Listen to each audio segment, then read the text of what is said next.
कौशाम्बी के दलित हत्याकांड में अब सियासी सरगर्मी तेज हो गई है। यूपी सरकार का कोई मंत्री पीड़ित परिवार के आंसू पोंछने पहुंचता है, उसके पहले बिहार के जमुई सांसद चिराग पासवान ने खुद दलित परिवार से मिलकर सियासी पारा चढ़ा दिया है। हालांकि उन्होंने यहां आने का कारण राजनीति से जोड़कर न देखने की बात कही, लेकिन जिले के सियासी माहौल को बिहार राजनीति के चिराग से दलित एकजुटता को बल मिलना दिगर बात ना होगी। लोक जनशक्ति पार्टी के राष्ट्रीय अध्यक्ष चिराग पासवान पीड़ित परिवार से मिलकर व बिहार राजनीति से इतर यूपी के कौशाम्बी जिले के छोटे से गांव मोहिनुद्दीनपुर गौस में दलित परिवार की हत्या में सहानुभूति जताने पहुंचे, जबकि प्रदेश सरकार का कोई मंत्री अब तक नहीं पहुंचा। क्या बिहार के रास्ते यूपी की सियासत साधने की कोशिश हो रही है?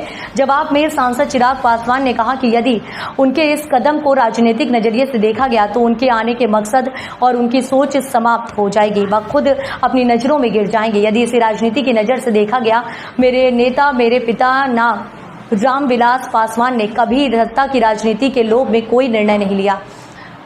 वह यहाँ पर परिवार का सदस्य बनकर आए हैं। तरीके से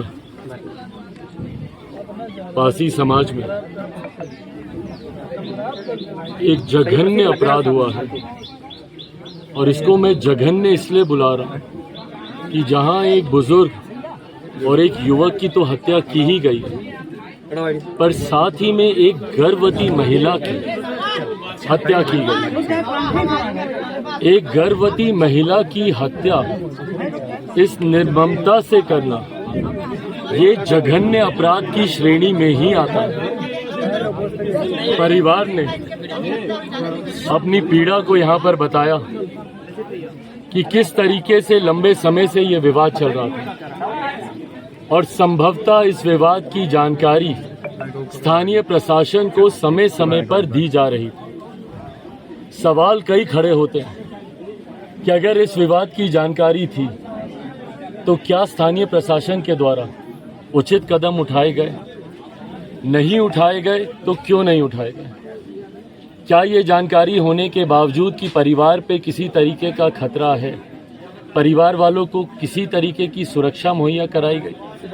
क्या कोई ऐसी इंटेलिजेंस की रिपोर्ट स्थानीय प्रशासन के पास थी कि कोई इस तरीके की घटना को अंजाम दे सकता है?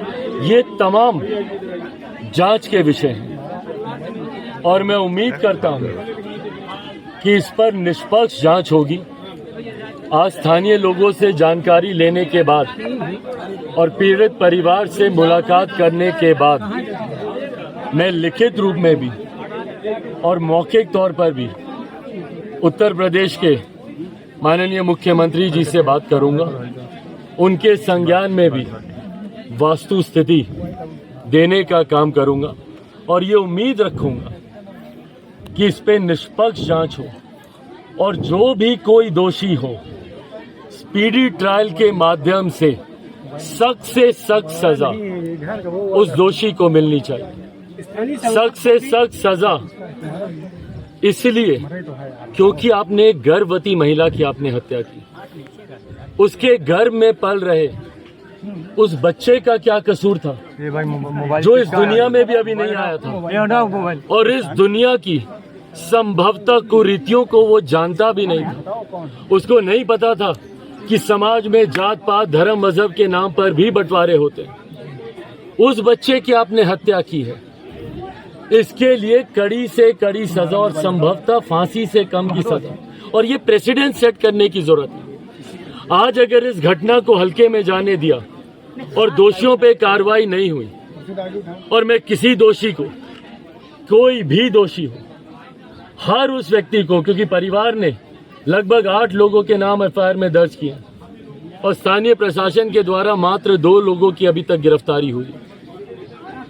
चाहते हैं कि जल्द से जल्द जितने दोषी हैं सबकी गिरफ्तारी हो और सबके ऊपर कड़ी से कड़ी सजा उनको होनी चाहिए और जो लंबे समय से यहाँ पर पट्टा को लेकर जो विवाद चल रहा है उसका एक स्थायी समाधान यहाँ पर निकलना चाहिए। डीएम साहब से भी अभी मेरी बातचीत हुई है, जाने के बाद तमाम वरिष्ठ अधिकारियों से भी मैं संपर्क साधूंगा और लिखित रूप में भी तमाम इन मांगों को उनके समक्ष रखूंगा।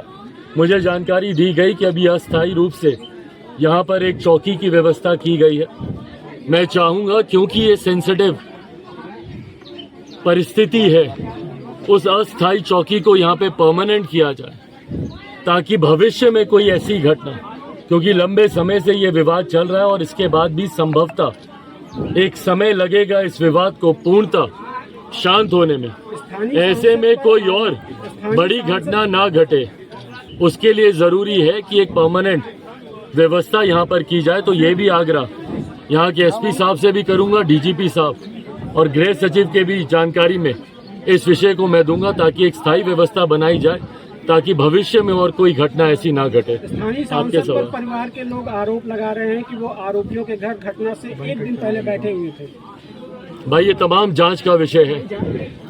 कहीं सुनी बातों पर कोई भी टिप्पणी करना, मुझे लगता है ये कार्रवाई को, जांच को बाधित करेगा। ये तमाम विषय जांच के हैं और जांच में जो भी दोषी पाया जाए कार्रवाई होनी चाहिए। यूपी सरकार का कोई भी मंत्री